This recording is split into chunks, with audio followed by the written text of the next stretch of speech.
সন্ধিয়া যেতিয়া চাহকাপ খাবলৈ ল'লোঁ তেতিয়া বহুতেই মন গ'ল পকা মিঠৈ খাবলৈ, কিন্তু পকা মিঠৈ বনাবৰ কাৰণে মোৰ ঘৰত নাছিলে পিঠাগুড়ি। বিহুৰ বতৰ, বিহু আহিছে কাৰণে মইতো চাউল পিঠাগুড়ি খুন্দা হোৱা নাই, খুন্দিম বুলি ভাবি আছিলোঁ 2-3 দিনমানতে, কিন্তু মোৰ পকা মিঠৈ খাবলৈ ইমানেই মন গ'ল যে পিঠাগুড়ি নোহোৱাকৈয়ে মই এই পকা মিঠৈটো বনাই ল'লোঁ। মই এই পিঠাগুড়ি নোহোৱাকৈ পকা মিঠৈটো কেনেকৈ বনালোঁ তাৰ কাৰণে ভিডিঅ'টো আগলৈ চাওকচোন। পকা মিঠৈটো বনাবৰ কাৰণে মই ইয়াত 1 পোৱা চাউল লৈ লৈছোঁ, যিকোনো চাউলেই হ'ব, এইটো ভাত খোৱা চাউল হয়। চাউলটো মই ভালদৰে ধুই ল'লোঁ, ধুই পেলাই এনেকুৱা চালনী এখনত মানে 20 মিনিটমান সময়ৰ কাৰণে এনেকৈ চালি পেলাই থৈ দিলোঁ, যাতে পানীটো অকণ শুহি যায়, মানে পানীটো তললৈ পৰি যায় আৰু শুকানৰ নিচিনা হৈ যায় তেনেকুৱালৈকে। তাৰপিছত মই এটা কেৰাহীত চাউলখিনি অকণমান দেৰি কাৰণে ভাজি ল'লোঁ, অকণমান দেৰি মানে 15 মিনিটমান সময় লাগিব, একদম ল' ফ্লেমত মই চাউলখিনি ভাজিছোঁ। আৰু এয়া চাওক চাউলখিনি ভাজোঁতে কালাৰ সলনি হৈ গৈছে অলপ।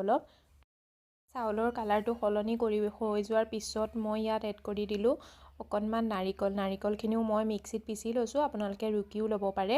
এয়া মানে এফাল নাৰিকল লৈছিলোঁ, এফাল নাৰিকলটো মই মিক্সিত পিচি লৈছোঁ, পিচি পেলাই মই এইখিনিও মিলাই দিম। আৰু নাৰিকলটো এড কৰি পেলাই লগতে মই ইয়াত আধা চামুচ ঘিউ এড কৰি দিছোঁ। ঘিউটো আপোনালোকৰ যদি পচন্দ নহয় তেতিয়াহ'লে এড নকৰিব।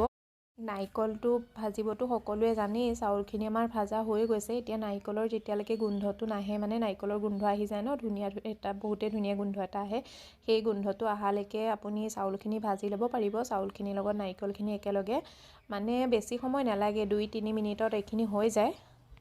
আৰু এয়া চাওক মোৰ টোটেল 17 মিনিট সময় লাগিল। 17 মিনিটত মোৰ এয়া চাউল নাৰিকলখিনি ভাজা হৈ গ'ল। এতিয়া মই এইখিনি উলিয়াই থ'ম এখন প্লেটত, উলিয়াই পেলাই মই এইখিনি একদম পূৰা ভালদৰে ঠাণ্ডা হ'বলৈ দিম। আনফালে মই এটা কেৰাহীত এয়া 200 গ্ৰামমান মিঠৈ হ'ব, 200 গ্ৰাম মানে মই চাহ খোৱা অকণমান ডাঙৰ চাইজৰ চাহ খোৱা কাপ এটাৰে 1 কাপ মিঠৈ এড কৰি দিছোঁ।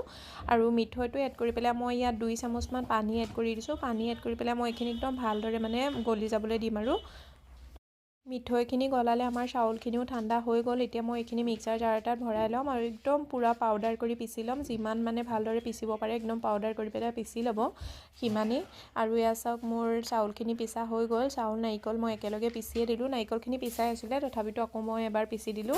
আনফালে মিঠৈখিনিও মোৰ গলিয়ে গৈছে, আৰু এয়া মাজত অকণমান গোটা আছে, সেইখিনিও মই হেতা এখনে এনেকৈ মিলাই দিম, মিলাই দিলে এইটো গলি যাব। আপোনালোকৰ যদি মিঠৈটো টান হয় তেতিয়াহ'লে একদম কাটি ল'ব মিহি মিহিকৈ, আৰু মোৰ মিঠৈটো টান নাছিল কাৰণে মই ডাইৰেক্ট এড কৰি দিছোঁ। আৰু এয়া লাডু বনাবৰ কাৰণে মিঠৈটো পাৰফেক্টকৈ হৈছে নাই চাবৰ কাৰণে এটা বাতিত এনেকৈ পানী লৈ ল'ব, পানীত এনেকৈ অকণমান হেতা দি দিব, 1 টোপালমান দিলে সেইটো যদি একদম তলত বহি যায় তেতিয়া জানিব যে এইটো হৈ গৈছে। মোৰ হোৱা নাছিলে প্ৰথমবাৰত, মই আকৌ দেখাই দিছোঁ। এয়া চাওক, এয়া দেখিছে নহয় তলত বহি গৈছে, তেতিয়া জানিব যে আপোনাৰ এই মিঠৈটো একদম পূৰা জোখৰ হৈ গৈছে। ইয়াতকৈ বেছি টান হ'লেও লাডুটো বেছি টান হৈ যায়। এতিয়া মই লগতে ইয়াত যোনখিনি পিচি থৈছোঁ পিঠাগুড়ি বুলিয়ে কৈছোঁ, আৰু সেইখিনিও মই এড কৰি দিছোঁ। দি পেলাই এই প্ৰচেছটো আপোনাক অকণমান মানে স্পীডত কৰিব লাগিব।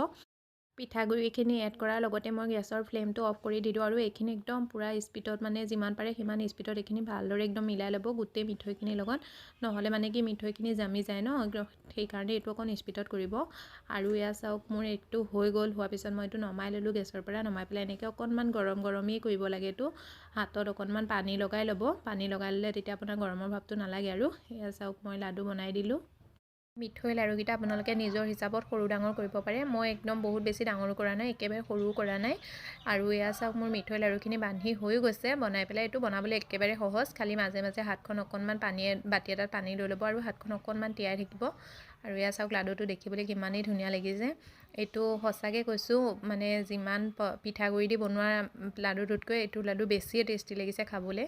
আৰু যদি আপোনালোকক এই ভিডিঅ'টো ভাল লাগিছে লাইক কৰি দিব, শ্বেয়াৰ কৰি দিব, আৰু চেনেলটো ছাবস্ক্ৰাইব কৰিবলৈ নাপাহৰিব, লগতে বেল আইকনটো প্ৰেছ কৰি দিব এনেকুৱা ভিডিঅ'বোৰ আগলৈও পাই থাকিবলৈ। আৰু চাওক মই এটা ভাঙি দেখাই দিছোঁ, ইয়াৰ ভিতৰটো কিমান ধুনীয়া হয়।